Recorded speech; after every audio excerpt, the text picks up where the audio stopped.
Bonjour tout le monde, mon nom est Pierre Gagnon, intervenant au programme Dépendance du 6 de l'Outaouais. Aujourd'hui, j'aimerais vous parler du hasard. Le hasard. Qu'est-ce que le hasard?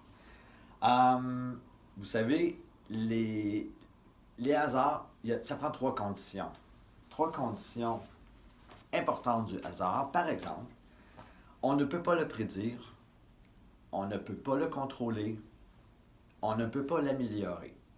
Si je joue au badminton, plus souvent je joue au badminton, je vais m'améliorer. On va dire que je vais développer de l'adresse. Mais croyez-vous que je peux développer de l'adresse en utilisant un dé? Par exemple, si je lance mon dé, il peut tomber sur le 3. Il pourrait tomber sur le 6. Comme il peut tomber sur le 1. Qu'est-ce qui se passe? On va dire à ce moment-là que c'est une coïncidence. Donc, il n'y a pas vraiment une façon meilleure de jouer. Hein? Je ne peux pas être meilleur que... Donc, on va dire que c'est du hasard. Et là, le hasard, on va l'impliquer dans des jeux, et c'est ce qu'on appelle les jeux de hasard et d'argent. Donc, voyez-vous qu'est-ce qui se passe. Mais comment ça a commencé, ça? Si on recule un petit peu dans l'histoire, on apprend qu'au niveau du mot arabe, Sehar et Sar, D, et avec l'article Hal, Asahar, Asar. Donc, il y avait Guillaume de Tyr qui faisait des croisades, lui, au 12e siècle, et il a rapporté dans l'historique, là, à savoir que le hasard est une sorte de jeu de dés, et que ce jeu fut trouvé pendant le siège d'un château de Syrie nommé Assart, et prit le nom de cette localité.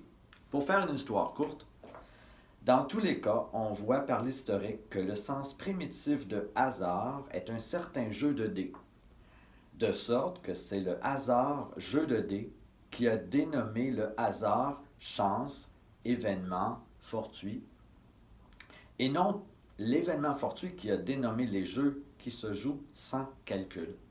Et c'est pour ça que c'est important quand je vous disais qu'au niveau de la coïncidence, tant qu'à parler de coïncidence, je vais vous donner un autre exemple.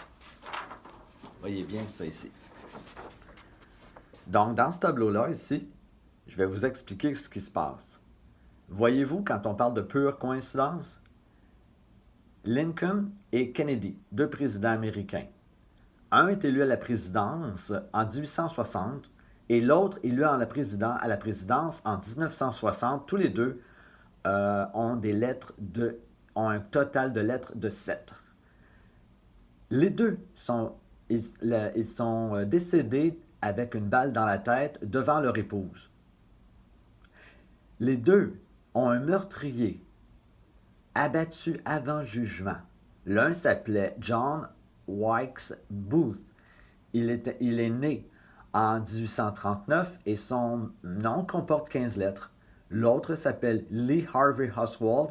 Il est né en 1939 et son nom comporte 15 lettres.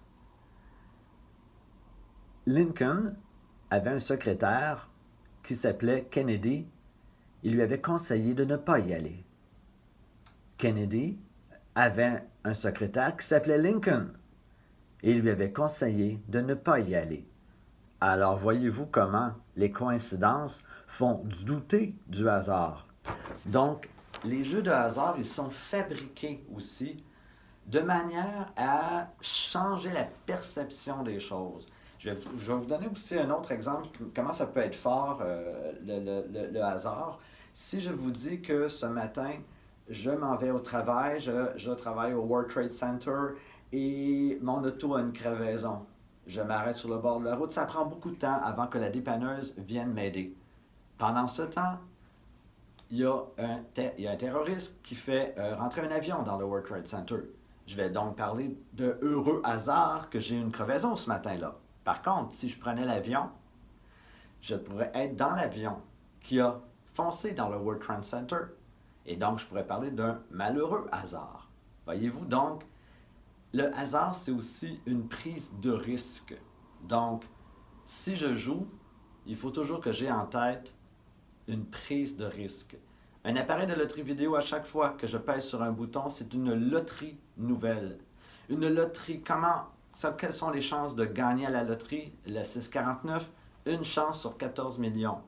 Donc, voyez-vous, oui, les appareils vont avoir des cerises, ils vont avoir ci, ils vont avoir ça. C'est pour changer, pour modifier dans la tête de la personne, au niveau du cerveau, qu'on se rapproche du montant gagnant. OK? Donc, il faut quand même penser à ça. Donc, c'est un risque. Est-ce que je prends le risque de le faire? Donc, c'était une capsule qui parlait du hasard. Et juste pour vous démontrer, ben, quand on parle de jeu de hasard et d'argent, donc en plus de ça, si l'argent est impliqué, est-ce que je suis prêt à perdre l'argent qui est mis dans les appareils de loterie vidéo? Ça peut être les jeux en ligne, c'est les cartes de crédit. Ça peut être les jeux de table. Le temps joue contre moi. Plus longtemps je joue aux tables, plus je vais perdre. Donc, et ça, à un moment donné, je parlerai aussi des pensées erronées, mais c'est une capsule, ça ne dure pas longtemps une capsule, alors je m'arrête pour aujourd'hui et je vous souhaite une bonne continuité et aussi bonne santé. À bientôt!